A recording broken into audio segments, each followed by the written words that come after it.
ओम नमो विष्णवे नमः। आज की वीडियो में आप रसपान करेंगे आषाढ़ मास महात्म्य के अध्याय 2 का।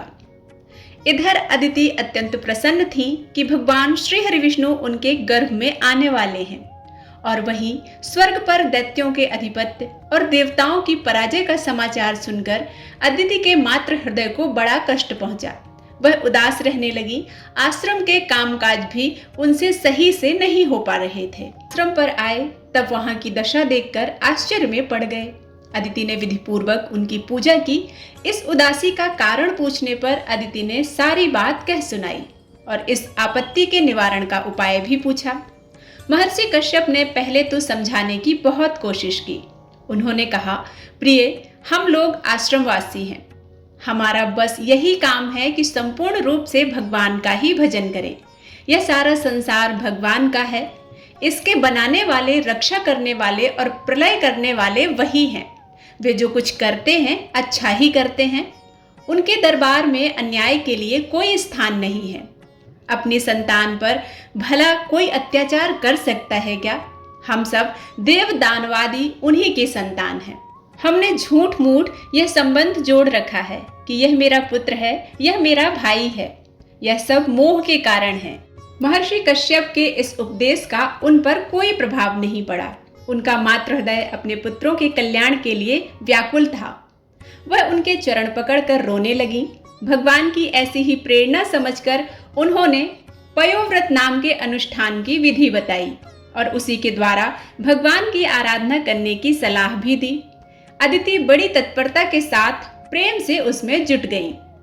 यद्यपि सकाम की अपेक्षा भगवान की निष्काम आराधना ही उत्तम होती है, फिर भी जिनके मन में सांसारिक कामनाएं हैं वे निष्काम आराधना कर ही नहीं सकते। उन्हें यदि निष्काम भाव का उपदेश दिया जाए तो उसमें उनका मन नहीं लगेगा, और यदि अपनी आशा पूरी न होने की संभावना से आराधना ही छोड़ दी जाए तब तो सर्वनाश ही हो गया। ऐसी स्थिति में दो ही उपाय हैं। यदि कामना नाश की श्रेष्ठता साधक की समझ में आ जाए तब तो वह आराधना करके भगवान से उसके नाश की प्रार्थना करे, नहीं तो अपनी कामनाओं की पूर्ति के लिए ही भगवान की आराधना करे। उसका कल्याण अवश्य होगा। सर्वसाधारण प्रायः इसी के अधिकारी हैं। अदिति के हृदय में विश्वास था, श्रद्धा थी और पूरी तत्परता थी, और इंद्रियों पर महान संयम भी था। साधना के लिए इनकी अनिवार्यता आवश्यक होती है। वह पूर्ण रूपेण समर्पण होके पूजा पाठ में लग गई। वह फाल्गुन कृष्ण चतुर्दशी युक्त अमावस्या के प्रातः काल उठी, नित्य कृत्य से निवृत्त होकर वराह भगवान की वंदना करके अपने शरीर पर मिट्टी लगाई और झरने में विधि पूर्वक स्नान किया। संध्या वंदन करके भगवान की पूजा में लग गई। आवाहन, स्वागत, अर्घ, पाद आदि 16 उपचार पूजा की अलग अलग सबके मंत्रों तथा 12 अक्षर मंत्र का उच्चारण किया। खीर आदि दूध के बने पदार्थों का भोग लगाकर भक्तों को प्रसाद बांटकर स्वयं बड़े प्रेम से प्रसाद ग्रहण किया। 108 मंत्रों का जप करके श्रद्धा भक्ति से स्तुति करने लगी। प्रभु, आप ही सारे जगत के रक्षक हैं, आप ही सबके आधार हैं। भक्त वत्सल भगवान, दया करो, दया करो। स्तुति करते करते गदगद होकर साष्टांग जमीन पर लौट गई। प्रदक्षिणा की, पुष्पांजलि की और विसर्जन करके 2 ब्राह्मणों को भोजन कराया। उनके खीर आदि खा लेने के पश्चात आज्ञा लेकर स्वयं भोजन किया। फिर रात्रि में भूमि पर शयन करने का व्रत ग्रहण किया। फाल्गुन शुक्ल प्रतिपदा से लेकर द्वादशी पर्यंत पयोव्रत होता है। इसमें दूध की ही प्रमुखता रहती है। दूध में भगवान का स्नान, दूध से बनी वस्तुओं का नैवेद्य, उसी से ब्राह्मण भोजन और उसी का प्रसाद पाना होता है।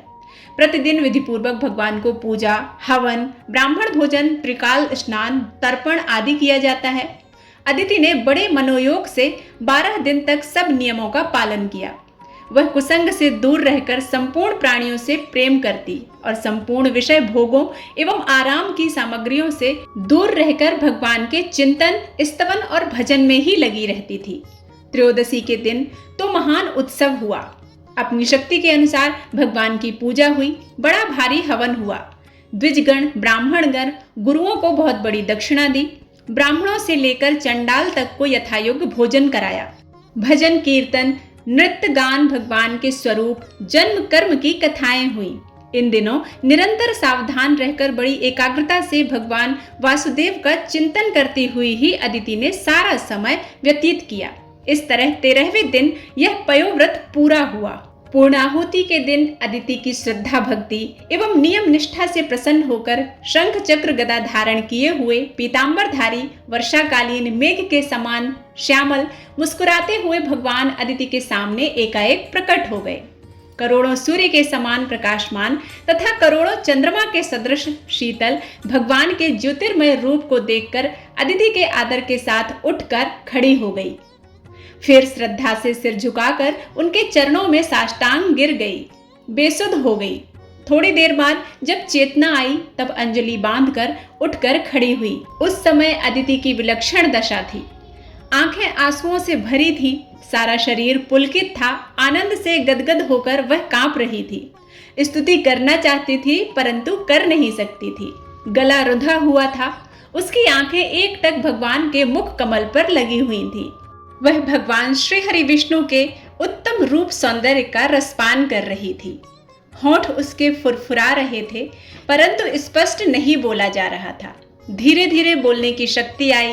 वह हाथ जोड़कर प्रेम पूर्वक गदगद वाणी से कहने लगी, भक्तवत्सल भगवान, दया करो। आपका स्वरूप अनिर्वचनीय है, आपकी महिमा अनंत है और आपकी लीला दयामयी है। आपने मुझ पर कृपा करके दर्शन दिए हैं। आपकी प्रसन्नता से, आपकी कृपा से मोक्ष भी मिल जाता है। फिर सांसारिक संपत्तियों की तो बात ही क्या है। भगवान प्रसन्न हो आप। अदिति की प्रेम भरी प्रार्थना सुनकर भगवान मुस्कुराते हुए बोले, देवी, तुम्हारी अभिलाषा मैं जानता हूँ। तुम चाहती हो कि तुम्हारे पुत्र ही स्वर्ग के राजा हों, दैत्यों को पराजित कर दें और सुखी रहें। परंतु यह समय दैत्यों के अनुकूल है। वे ब्राह्मणों और गुरुओं के भक्त हैं, सदाचार के मार्ग पर चलते हैं। देवताओं में इतनी शक्ति नहीं है कि दैत्यों को इस समय पराजित कर दें। परंतु जब तुमने इसलिए मेरी आराधना की है तब मुझे यह काम करना ही पड़ेगा। मैं भक्तों के अधीन हूँ। जब वे कोई हठ करते हैं तब मुझे पूरा करना ही पड़ता है। मैं उनसे हारा हुआ हूँ। देवी, तुम्हारा मनोरथ पूर्ण करने के लिए मैं तुम्हारे गर्भ से जन्म लूंगा। इंद्र का छोटा भाई बनूंगा, उसे स्वर्ग का राज्य दूंगा, सुखी करूंगा। देवी, मैं तुम पर अति प्रसन्न हूँ। इतना कहकर भगवान के अंतर्ध्यान हो जाने पर अदिति को बड़ी प्रसन्नता हुई। भगवान हमारे पुत्र होंगे, यह सोचकर वह आनंद मग्न हो गई। बड़े प्रेम से, बड़े उत्साह से अपने पतिदेव की सेवा में लग गई। यह सब उसे अपने पतिदेव महर्षि कश्यप की कृपा का ही फल मालूम पड़ता था। कभी कभी उसे अपने स्वार्थ पर क्षोभ भी होता था, बहुत दुख भी लगता था, परंतु भगवान के पुत्र होने की स्मृति आने पर वह सब कुछ भूल जाती थी। अब प्रायः देवताओं के राज्य की भी उसे याद नहीं आती थी। भगवान के चिंतन में ही लगी रहती थी। उनकी कृपा सोचकर वह आत्म विस्मृत हो जाती थी। महर्षि कश्यप सब जानते थे। भगवान की लीला के औचित्य पर उन्हें पूर्ण विश्वास था। वे सोचते थे भगवान यदि इंद्र को स्वर्ग का राज्य देंगे तो बलि की भी कोई न कोई व्यवस्था करेंगे ही। संभव है इंद्र से भी अच्छा पद उन्हें दे दें। भगवान की लीला का रहस्य भला कोई क्या जान सकता है। वे जो कुछ करें उसे देख देख कर आनंदित होते रहना चाहिए। यह सोचकर वे भगवान के ध्यान में मगन हो गए। अदिति उनकी सेवा में लगी रही। थोड़े ही दिनों के बाद भगवान ने उनके गर्भ में प्रवेश किया। बहुत बड़ी संपत्ति हो, अपार सेना हो, बड़े बड़े लोग आज्ञा पालन के लिए हाथ जोड़कर सामने खड़े रहते हों, बड़ी बड़ी गुत्थियों को सुलझा डालने वाली विशाल बुद्धि हो, कल्पों तक रहने वाली कीर्ति हो, विषय भोगों की राशि अपने हाथ में हो, सुंदर स्वस्थ युवा शरीर हो, गुणज्ञ आज्ञाकारी बलिष्ठ पुत्र हो, मनचाही पत्नी हो और तीनों लोकों पर एक छत्र शासन हो, परंतु केवल इनसे शांति और सच्चे सुख की प्राप्ति नहीं हो सकती। आज बलि के पास क्या नहीं है। संसार में जो कुछ हो सकता है वह सभी कुछ तो उसके पास है, परंतु वे शांत नहीं हैं। उनके मन में उद्वेग है। सब उनकी शासन की प्रशंसा करते हैं, उनकी बहादुरी के गीत गाते हैं, उनके पुरुषार्थ, प्रयत्न और तत्परता के आभारी हैं, परंतु समझ नहीं पाते कि चित्त में यह अभाव की आग कहां से और क्यों धधक रही है। मंत्रियों ने विचार किया, गुरु पुरोहितों ने ग्रंथों के पन्ने उलट पलट डाले, जो कुछ समझ सके वैसा ही उन्होंने किया, परंतु किसी भी उपाय से स्थायी लाभ नहीं हुआ। कुछ साधन करते, दान यज्ञ आदि का विधि पूर्वक अनुष्ठान होता, थोड़े समय के लिए संतोष हो जाता, 2-4 दिन शांति का अनुभव हो जाता, फिर वही पुरानी हालत हो जाती।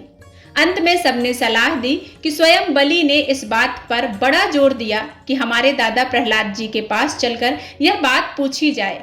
वे एकांत में रहते हैं, फल मूल खाते हैं, उनके पास संसार के विषय भोग हैं ही नहीं, फिर भी वे हमारी अपेक्षा अधिक शांत और अधिक सुखी हैं। वे अवश्य हमारी अशांति का कारण जानते होंगे, वे शांति का उपाय भी बताएंगे। 2-4 मुख्य दैत्यों को लेकर बलि प्रहलाद की कुटी पर पहुंचे। वे उस समय भगवान के चिंतन में लगे हुए थे। उनकी आंखें बंद थीं, मुखमंडल से एक दिव्य ज्योति झलक रही थी। शरीर निश्चेष्ट था और आसन दृढ़। इससे सिद्ध होता है कि वे बहुत देर से उसी दशा में बैठे हैं।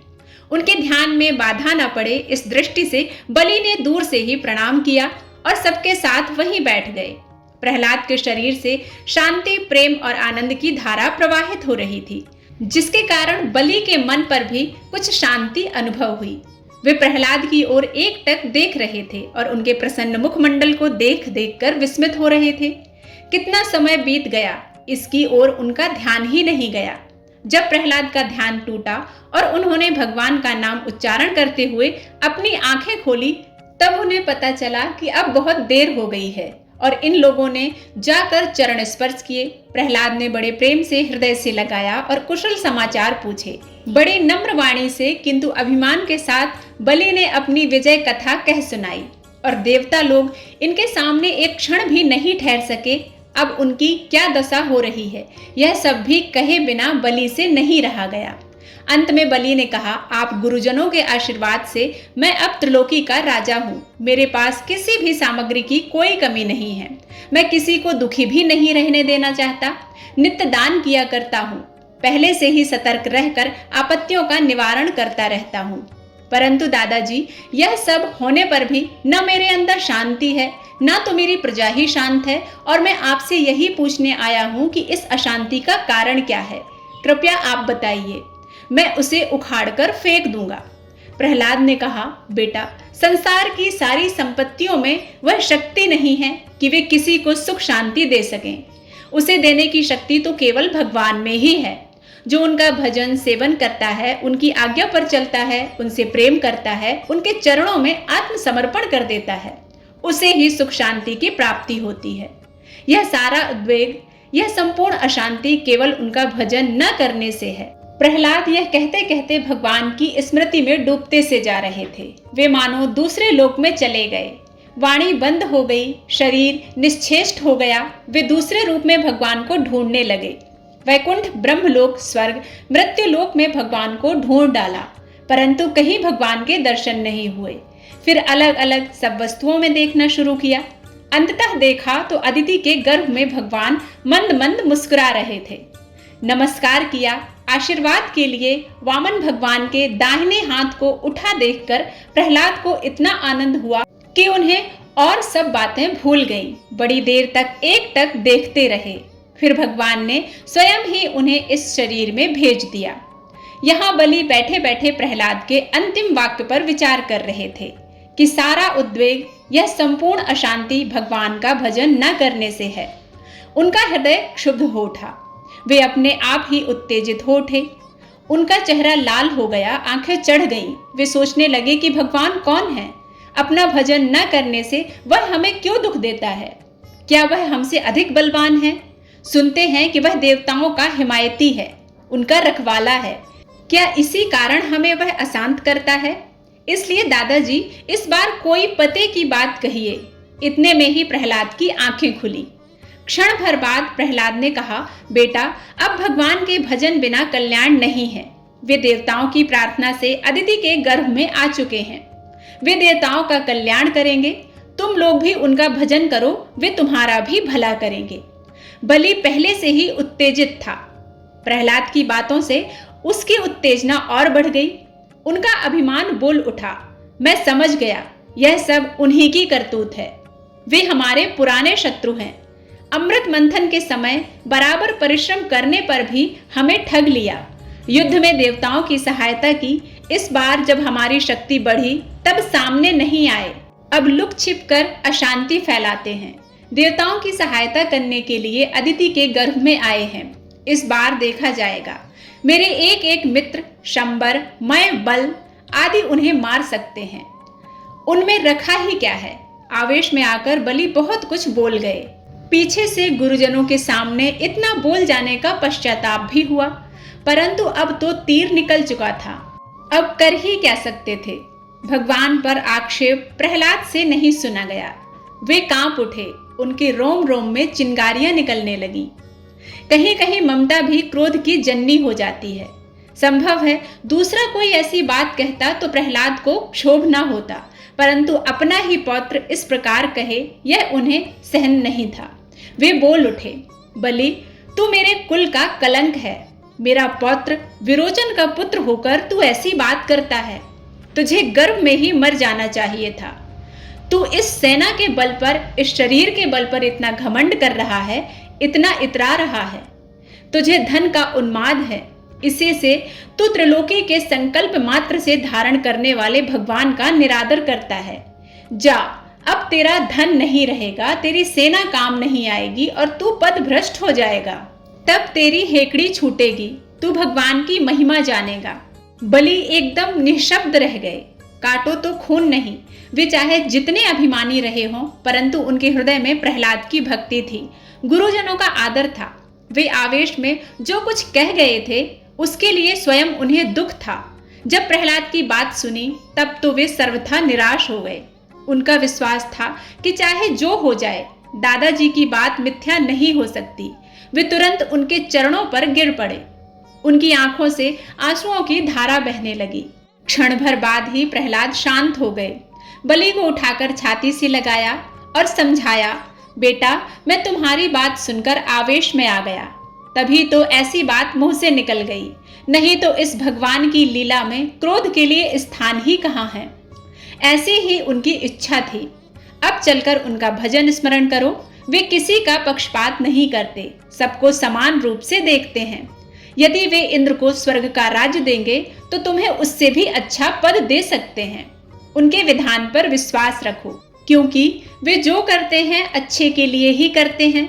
जिस संपत्ति, पद, सेना, बल आदि को अपना समझकर तुम अभिमानवश भगवान को भूलकर अशांत होते जा रहे थे, यदि भगवान उन्हें छीनकर तुम्हें अपना ले, अपनी सारी वस्तुएं तुम्हें दे दे, वे स्वयं तुम्हारे हो जाएं, तो इससे बढ़कर और क्या बात होगी। अब जाओ, अपने धन का सदुपयोग करो, सबका सम्मान करो, सबकी इच्छा पूर्ण होने दो। वे न जाने किस रूप में आ जाएं, सबके रूप में उन्हें ही देखो। आज से यज्ञ प्रारंभ कर दो, तुम्हारा कल्याण होगा, भगवान तुम्हारा कल्याण करेंगे। बलि जाकर यज्ञ कार्य में लग गया। आषाढ़ मास महात्म का दूसरा अध्याय समाप्त होता है। वीडियो पसंद आता है तो इसे लाइक जरूर कीजिएगा। चैनल पर नए हैं तो सब्सक्राइब करना बिल्कुल मत भूलिएगा। मिलते हैं तृतीय अध्याय के साथ, तब तक के लिए जय श्री हरि विष्णु।